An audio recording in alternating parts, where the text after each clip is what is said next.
शाहीन, हमने पिछले कुछ मैचेस से बिलखसूस जो पिछला मैच था उससे देखा है कि एग्रेसिवनेस काफ़ी फास्ट बॉलर्स में आ गई है। हारिस रऊफ की हमने देखी बॉडी लैंग्वेज, फ़हीम अशरफ की देखी, आपकी भी देखी। कोई ख़ास प्लान एग्रेसिव बॉडी लैंग्वेज में लाने के लिए कुछ किया आपने? नहीं, ऐसा कुछ ख़ास नहीं है। आई थिंक पहले से हम सारे एग्रेसिव ही है, और जब से हमने क्रिकेट शुरू किया, और हम क्रिकेट ऐसे ही खेली जाती है। जब आप एग्रेसिव होते हैं एज अ फास्ट बॉलर तो पूरी टीम की एनर्जी थोड़ी सी हाई होती है। तो ऐसी कोई बात नहीं है कि ना प्लान में ना कुछ। हमारा काम है एग्रेशन करना, विकेट्स लेना, जो हम करते हैं। शाहीन, 16 एशिया कप हो गए, कभी इंडिया पाकिस्तान का फाइनल नहीं हुआ, तो लग रहा है कि बांग्लादेश का मैच जीत के एक तीसरा मैच भी इंडिया से होगा। अभी तो वो लोग फाइनल तक नहीं पहुँचे, अगर जब पहुँचेंगे तो फिर देखते हैं उनके साथ। क्योंकि हम यहाँ पे आए हैं फाइनल जीतने और एशिया कप को जीतने। जो भी टीम आएगी, हम एज अ टीम रेडी है और इंशाल्लाह उनको हराएंगे। अस्सलाम वालेकुम शेन भाई, इरफान हियर। शेन भाई, हमारी जितनी भी फतूहात रही हैं विक्ट्री के अंदर फास्ट बॉलर का बड़ा रोल रहा है। पर रिसेंट टाइम में हम देख रहे हैं कि unfortunately particularly for last 2 year हमारे फास्ट बॉलर जिस तरह कंसिस्टेंट करते आ रहे थे वो नहीं कर पा रहे। उस हवाले से एक बताइए, क्या रीज़न आपको लगता है कि कई दफ़ा हमें जब स्विंग नहीं मिलती तो हमारी लेंथ बॉलिंग नज़र नहीं आती? और सेकेंडली, ऑल इंपॉर्टेंट मैच पूरा पाकिस्तान डेस्परेट है किसी तरह हम जीते, उसके लिए कुछ खास प्रिपरेशन अब हो रही है क्या? देखिए, ऐसा है नहीं कि टीम नहीं जीत रही। लास्ट 11-12 मैच जीती है, बहुत कम मैचों में। ये नहीं कि मैच नहीं जीत रही। हाँ, बड़ी टीमों से नहीं जीते। आप कह सकते हैं कि जो रैंकिंग में बड़ी है, लेकिन जब आप बड़ी रैंकिंग की टीमों से खेलते हैं तो फिर ही आप जीते। अभी जो टीमें आ रही हैं, हमारा मुकाबला उन्हीं से है। और आपने कहा कि फास्ट बॉलर विकेट्स, मुझे तो नहीं लग रहा कि कहाँ पे फास्ट बॉलर स्ट्रगल कर गए। हाँ, कुछ T20 क्रिकेट ऐसी है कि आपको अच्छी विकेटें मिलती है तो बैट्समैन के पास पूरा लाइसेंस होता है कि यार उसको मारें।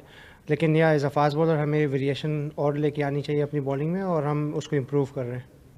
शाहीन, जब ये टूर्नामेंट शुरू हुआ तो लोग तो आपसे बॉलिंग में तवक्को कर रहे थे। आपने वार्म अप किया अपनी बैटिंग से, और अब जब टूर्नामेंट बिल्कुल पीक पे पहुंच गया तो अब आप बॉलिंग में भी रिदम दिखा रहे हैं। तो अब ये जो 2 मैचेस रह गए, थोड़ी देर पहले हुसैन तलत कह रहे थे कि अब हम ये 2 मैच जीते हैं तो एशिया कप के चैम्पियन बन जाएंगे।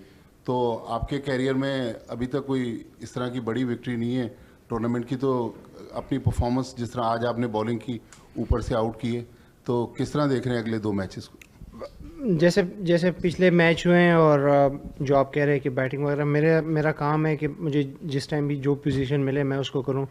बैटिंग, फील्डिंग, बॉलिंग जो भी मिले, मैं अपना 100% दूँ। क्योंकि जाहिर सी बात है, मैं जब भी खेलता हूँ मेरी यही कोशिश रहती है कि मैं अपनी 100% दूँ, चाहे मैं उसमें बीमार हूँ या मैं इंजर्ड हूँ, जो भी हूँ। लेकिन वो बाहर ज़ाहिर नहीं करता। तो मेरी काम जो है वो टीम का मोरल हाई करना है और एनर्जी के साथ सारी क्रिकेट खेलनी है। शाहीन, मुबारक हो। आपने पावर प्ले में आज 3 ओवर कराए, पेस 6 के 6 ओवर पावर प्ले में पेस थे आज। तो कोई कंडीशंस का कोई फ़र्क था? क्योंकि नॉर्मली हम देख रहे हैं कि साइम दूसरा ओवर कराता है या फिर 3 ओवर स्पिन के होते हैं। तो कोई डिफरेंट स्ट्रैटेजी है या सिर्फ अबू धाबी स्पेसिफिक है? नहीं, स्विंग मिल रहा था। अगर आपको अर्ली ऑन ब्रेक थ्रू मिलता है, 2 मेन प्लेयर थे इनके जो इनके रन्स कर रहे हैं थ्रू आउट सालों से, तो अगर आप उनकी विकेट लेते तो वाई नॉट एक और ओवर करे। और परेरा खड़ा था, अगर उसकी विकेट भी उस टाइम ले लेते, नेक्स्ट ओवर में आउट हुआ। लेकिन अटैकिंग क्रिकेट ऐसी होती है, आप अपने मेन बॉलर्स को लगाए और गेम को जल्दी फिनिश करें। शायद ठीक है, ऑब्वियसली बांग्लादेश के साथ पाकिस्तान की गेम है और आप उस टीम के खिलाफ अभी 6 T20 मैचेस खेले भी हैं। मेरा सवाल था कि जो कुछ चल रहा है इससे पाकिस्तान टीम के अंदर क्या अग्रेशन आया है? क्या चल रहा है? जो चल रहा है ग्राउंड में, जो हारिस कर रहा था या जो साहबजादा के साइन थे, एक क्रिटिसिज्म भी आ रहा है कि प्लेयर्स पाकिस्तान के बहुत अग्रेसिवली बिहेव कर रहे हैं। लोग, हमारा काम क्रिकेट खेलना है ऑनेस्टली। हम इस चीज़ों से बहुत वो है कि जो भी सोचता है, सबको अपनी रिस्पेक्ट है सारों की। जिसकी जैसी सोच वो वैसे ही सोचेगा। लेकिन हमारा काम है क्रिकेट खेलना, और हम आए ट्राई सीरीज जीतने, वो जीत ली। हम आए हैं एशिया कप जीतने, और हम इंशाल्लाह पूरी एज अ टीम फुल मेहनत कर रहे हैं कि यार क्या बेहतर कर सकते हैं कि पाकिस्तान को खुशी मिले।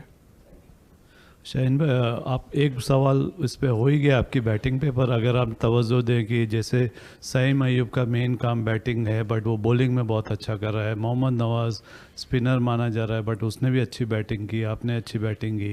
तो एक नज़रिए ये भी है देखने का कि अगर आपकी बैटिंग को गिना जाए तो बैटिंग ऑर्डर में आज 9 नंबर तक अच्छी बैटिंग, ठीक ठाक बैटिंग तो कर ही सकते हैं सब लोग। तो कैसे देखते हैं इसको?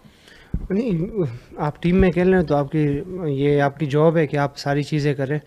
फिर तो ऐसे भी है कि जो फास्ट बॉलिंग कोच है वो स्पिनर्स को क्यों सिखा रहा है, उसकी जॉब है कि सबको सिखाए। तो ये हमारे सबकी जॉब है कि यार जो भी रोल मिले टीम में वो हमें करना है, और हम उसको कोशिश कर रहे हैं कि अच्छे से करें कि उसमें पाकिस्तान का फ़ायदा हो। शाहीन, जब आप बॉलिंग स्टार्ट करते हैं तो एक पार्ट टाइमर आपके साथ दूसरे एंड से बॉल करता है, क्या इससे मेन बॉलर को नई बॉल से बॉलिंग करने में कोई फ़र्क पड़ता है? और जिस तरह हमने देखा शारजा में और इस टूर्नामेंट की शुरुआत में स्पिनर का बड़ा किरदार था, एक मेन फास्ट बॉलर से आप खेल रहे थे, लेकिन अब जिस तरह का आपका टीम कॉम्बिनेशन है, ऐसा लगता है कि आने वाले दिनों में फास्ट बॉलर के ओवर्स इंपॉर्टेंट होंगे। जैसे विकेट की डिमांड होती है मेरे ख्याल से वैसे ही प्लान करते हैं। कुछ विकेट जैसे हम दुबई में खेलें तो वहाँ पे स्पिन ज़रा ज़्यादा होती है, फास्ट बॉलर को उतनी स्विंग नहीं मिलती सेकंड इनिंग्स में, लेकिन वो है जैसे मतलब बैट्समैन पे भी डिपेंड करता है कौन फास्ट बॉलर को अच्छा खेलता है, कौन स्पिन को अच्छा खेलता है, तो उस हिसाब से प्लान हो के ही फिर उसको एग्जीक्यूट करते हैं। फास्ट बॉलिंग मैं एज अ फास्ट बॉलर मैं तो यही चाहूँगा कि 5 के 5 फास्ट बॉलर के लिए, क्योंकि आई लव अटैकिंग क्रिकेट और फास्ट बॉलिंग मज़ा आती है कि आप बाउंसर मारें, एग्रेशन शो करें, सो आई थिंक होनी चाहिए। शाहीन, अंसर अकरम बोल न्यूज़। बॉलिंग हमारी हमेशा जो है वो बेहतर परफॉर्म करती है, और आज भी देखा जा रहा था कि 134 का टारगेट जो है वो के लिए काफ़ी टफ हो गया। अगर हुसैन तलत और नवाज़ की पार्टनरशिप ना होती तो काफ़ी क्रूशल था, और ये अगर यही फॉर्मेट थर्ड टाइम जो है वो इंडिया के साथ टकराता है तो क्या समझते हैं कि विन करेगा? ऑफ कोर्स विन करेंगे, इसमें कोई बात नहीं है, क्योंकि दैट्स आवर जॉब, और क्रेडिट हुसैन और नवाज़ को भी देना चाहिए, क्योंकि अगर आप कहें कि कम टोटल पे उन्होंने चेस किया लेकिन प्रेशर को हैंडल किया, सो ऐसे ही है, 1-2 ही T20 में परफॉर्म करते हैं, सारे लड़के नहीं करते हैं, लेकिन हाँ उन्होंने आज काफ़ी अच्छी इनिंग्स खेली और क्रेडिट उनको भी देना चाहिए। जी शाहीन, सबसे पहले तो मुबारक भी हो, आज विन भी किया, और ये बताइएगा कि जो टाइगर्स के अगेंस्ट तो यही टीम रहेगी, बांग्लादेश जो है, तो उनके अगेंस्ट यही टीम यही रहेगी सेम, या कुछ चेंजेस की मुतवक्की? ये तो मैं हेड कोच से पूछ लूँगा सॉरी मुझे नहीं पता। शाहीन, ट्राई नेशन सीरीज़ जीते तो सलमान अली आगा ने प्रेस कॉन्फ्रेंस में कहा कि नवाज़ हमारे साथ होता तो ऐसे लगता है हम 12 प्लेयर्स के साथ खेल रहे हैं, मगर साइम और अरस की परफॉर्मेंस देखें तो ऐसा लगता है हम 9 प्लेयर्स के साथ खेल रहे हैं।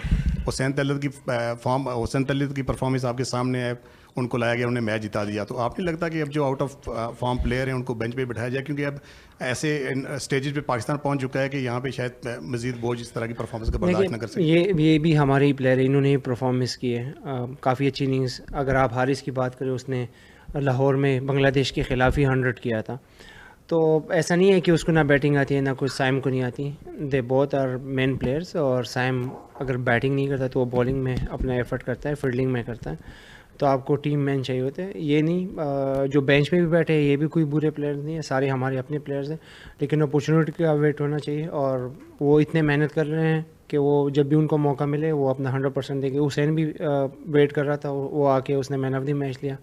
ये नहीं कि सारे अच्छे प्लेयर है तो पाकिस्तान टीम में। शाहीन, मेरा सवाल ये है कि जब भी पाकिस्तान और भारत का मैच होता है तो शाहीन अफरीदी को लोग सारे देख रहे होते हैं, लेकिन पिछले 4 से 5 मैचों में शाहीन अफरीदी ने उस तरह की परफॉर्मेंस नहीं दी, तो अगले मैच में अगर पाकिस्तान और भारत का फाइनल होता है तो क्या हम देख सकते हैं शाहीन अफरीदी की दोबारा से वही वाली फॉर्म? आप मुझे ड्रॉप करना चाहें? शाहीन अफरीदी पाकिस्तान से खेलेगा तो अपना जान भी दे देगा, फिक्र ना करना। शाहीन, हम 2 मैच इंडिया से हार गए, ओवरऑल 7 इंटरनेशनल मैच हार गए, तो सूर्य कुमार ने कहा कि अब कोई राइवलरी नहीं है, तो इससे आप इत्तेफाक करोगे? देखिए, मैं फिर भी हुई उसकी अपनी बात है, उसको करने दे, अभी फाइनल तक ना वो पहुँचे, जब आएंगे तो देख लेंगे कि क्या है क्या नहीं। हमारा काम है ये एशिया कप जीतना, जिसके लिए आए हैं, और अपनी पूरी एफर्ट करेंगे। Shaheen, specific to the Bangladesh match आपसे बस पूछना चाह रहे हैं, क्योंकि ऑफ कोर्स काफ़ी मैचेस आप रेगुलर खेले भी हैं उनके साथ रिसेंट पास्ट में, और फिर दुबई के कंडीशंस में बांग्लादेश के खिलाफ क्या देखते हैं, जिस तरीके से आपने भी एक्सपीरियंस किए पिचेस वहाँ की, और बांग्लादेश की अपोजिशन को देखते हुए स्पेसिफिक क्या लग रहा है कि कोई मतलब क्या स्ट्रैटेजी हो सकती है टीम की? बांग्लादेश एक अच्छी टीम है और काफ़ी अच्छी क्रिकेट रिसेंटली खेल रही है। जाहिर सी बात है, जब भी ऐसी टीमों के साथ आप मैच खेलते हैं तो पहला पंच आप नहीं करना होता है, तो अपॉर्चुनिटी नहीं देनी चाहिए। तो हाँ, हमें क्रिकेट अच्छी खेलनी पड़ेगी, फील्ड और बॉलिंग बैटिंग तीनों में अच्छे शोबों में खेलना चाहिए, क्योंकि उसके बाद फिर नेक्स्ट गेम है। सो हमारा पूरा फोकस अभी बांग्लादेश वाले गेम पे है कि कैसे उसको लेके जाएं। और वैसे आज मेरा डेब्यू भी था श्रीलंका के खिलाफ, क्योंकि मैं कभी अपनी 88 मैचों में नहीं खेला श्रीलंका के खिलाफ T20 के। Congratulations on the Sri Lanka debut. Hasan Ali ने मुझे कैप दिया है। चलो